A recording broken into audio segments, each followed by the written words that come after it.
Allah Đelešanu nam je dao slobodnu volju. Znači čovjek može da radi šta hoće, ali će za to biti pitan. Allah Đelešanu kaže فَمَنْ شَاءَ فَلْيُؤْمِنُ وَمَنْ شَاءَ فَلْيَكْفُرُ. Ko će da vjeruje, nek vjeruje, ko neće da vjeruje, nemoj da vjeruje.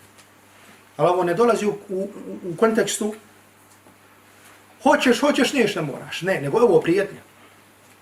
Ko hoće da vjeruje, nek vjeruje. Ko neće da vjeruje, pa neka ne vjeruje. Ali neka vidi šta će mu se desiti. I zato Allahova mudrost. Da Allah Đelešanu dao da čovjek živi na ovom svijetu i da ovo se slobodna čovjekova volja. Čovjek bira. وَهَدَيْنَاهُ النَّجْدَيْنِ. I mi smo ga uputili 2 puta. Inna hedajnahu sabila. Mi smo mu pojasnili pravi put. Ima šakiran, ima kefura. Pa ili će biti zahvalan ili nezahvalan. Allah Đelešanu ti je pojasnio. Allah Đelešanu ti je pojasnio da je namaz obavezan. Da je, ko ima imetak da treba davati zekat, da treba postiti, da je kamata zabranjena.